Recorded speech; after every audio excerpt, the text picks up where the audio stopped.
Wewe ni shetani, unakunywa damu za watu Mama Samia. Unakunywa damu za watu Mama Samia. Mungu amesema nikwambie wewe ni shetani. Mungu kakukataa, hutakiwi Mama Samia. Na anasema uliyotenda, sasa unaenda kupokea matunda yako Mama Samia. Unapokea matunda yako Mama Samia. Mungu amenituma kwa ajili ya kuikomboa nchi yangu. Mama Samia, ninasema na wewe Mama Samia, kahaba wewe, mwanamke kahaba, Babeli wewe, mama makahaba Babeli, ulioshika kikombe kilichojaa uasherati ni wewe, uliozini na mataifa ni wewe Mama Samia. Mungu amenituma nikwambie Mama Samia, na kazi zako ninazivunja kuanzia sasa kwa jina la Yesu na kwa damu ya Yesu, kwa damu ya mwana kondoo iliyomwagika msalabani. Tumehesabiwa haki Mama Samia. Mungu amesema nikwambie, tumehesabiwa haki Mama Samia. Mungu amesema nikwambie, tumetengwa mbali na kuonewa. Mungu amesikia kilio chetu cha Watanzania. Mama Samia, una mamlaka tena juu ya taifa la Tanzania. Ufai tena kwa rais wa Tanzania. Tumetengwa mbali na kuonewa. Tumehesabiwa haki kwa damu ya mwana kondoo. Kwa damu ya mwana kondoo. Anguka kuanzia sasa. Anguka kuanzia sasa. Kufa Mama Samia kuanzia sasa. Kufa na Kikwete kwa damu ya Yesu. Angamia na jeshi lako Mama Samia. Ninakuangamiza kwa damu ya Yesu. Ninakuangamiza kwa damu ya mwana kondoo yenye uweza na nguvu iliyomwagika msalabani. Ninakuangamiza Mama Samia kwa ujasiri. Mimi ni mwana wa Mungu aliye hai. Nimetumwa kuikomboa taifa la Tanzania. Nimetumwa kuwakomboa ndugu zangu wa Tanzania. Mama Samia, ninakuangamiza. Ninakuangusha hata kuzimu kwa damu ya Yesu. Kufa kuanzia sasa kwa jina la Yesu. Kufa kuanzia sasa kwa jina la Yesu. Ninakufyeka kwa upanga kwa damu ya Yesu. Kwa damu ya Yesu. Nimedhihirisha mwana wa Mungu kuzivunja kazi zote za ibilisi, kuzivunja kazi zote za giza. Mama Samia, ninakuangamiza kwa damu ya Yesu. Ninakutangazia kwamba mimi ndiye nuru ya ulimwengu. Nimetumwa kuangaza kwa ajili ya taifa langu la Tanzania. Nimetumwa kuangaza kwa ajili ya ndugu zangu wa Tanzania. Ninapaza sauti. Mimi ni binti Sayuni. Mimi ndiye nuru ya ulimwengu. Mama Samia, kufa kwa damu ya Yesu. Mama Samia na Kikwete, kufa kwa damu ya Yesu. Huna mamlaka tena. Ninakuweka chini ya miguu yangu. Ninakuangusha hata kuzimu. Wewe ni wa kuzimu. Toka kuzimu. Kufa Mama Samia. Kuanzia muda huu ninakuangusha. Ninakufia.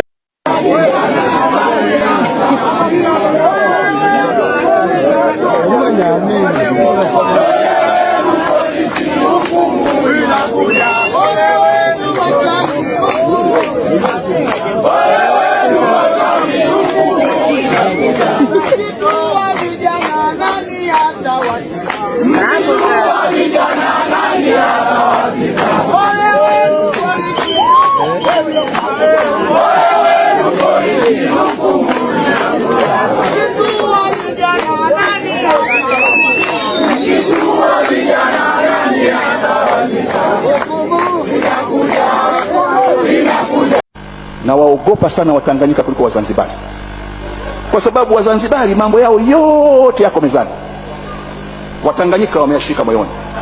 Watu wa namna hiyo wakija kugeuka ni wabaya.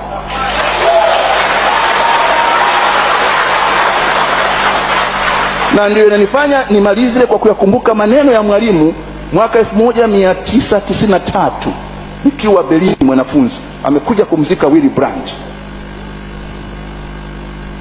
Willy Brandt, tumekusanyika, alikaa yeye na Kaunda, walikaa marafiki wakubwa Willy Brandt. Dada moja sitamtaja jina leo, akamuuliza Mwalimu, huko nyumbani mmeruhusuje vyama vingi wakati waliotaka ni wachache? Mwalimu akamtazama akacheka akasema, binti, wewe unaishi hapa Berlin, si umemwona Ceausescu wametungua helikopta ikadondoka, wakamuua na yeye na mkeka ukavuta maiti? Ni kwa sababu Ceausescu alisubiri mpaka watu wengi wanaomkataa wawe wengi, akamtungua.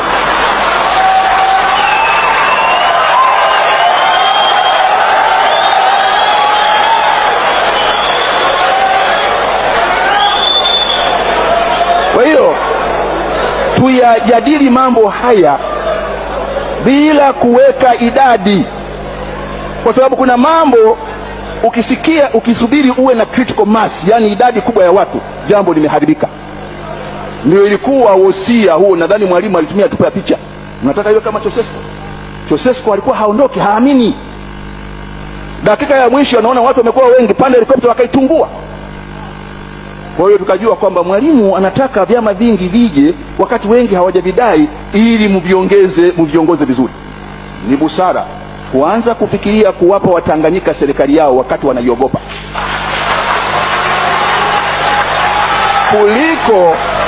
kuliko kusubiri waidai kwa miguu yao. Tutavunja muungano, na muungano huu si hiari. Nimeanza kwa kuzungumza nafasi ya Tanzania katika dunia na bara la Afrika. Sisi ni nyonga la Afrika. Sisi ni nchi muhimu katika ulinzi wa bahari ya Hindi. Tusiruhusu muungano wetu ufikishwe hapo watu watakapoanza kudai Tanganyika kwa miguu yao, Tanganyika ikawa kama Kongo. Ni dhambi ambayo hatasamehewa milele.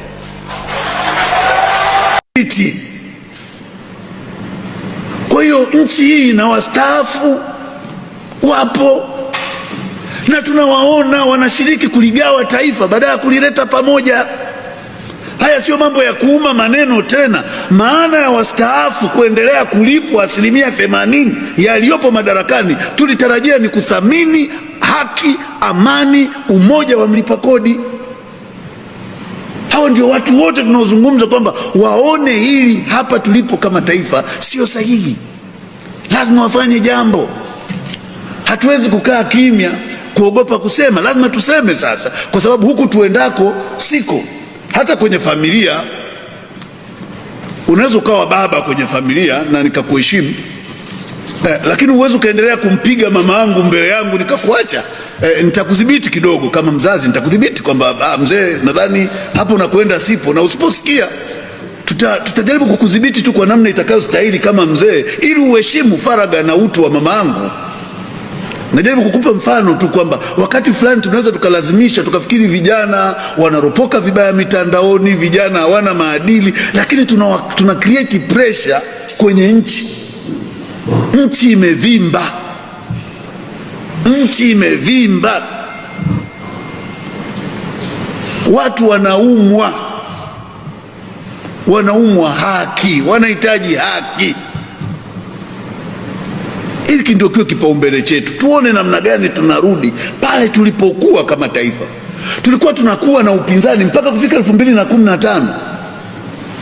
Tulikuwa tunakuwa na upinzani gradually, ni mbwembwe za kisiasa zikiisha tumerudi tunaendelea.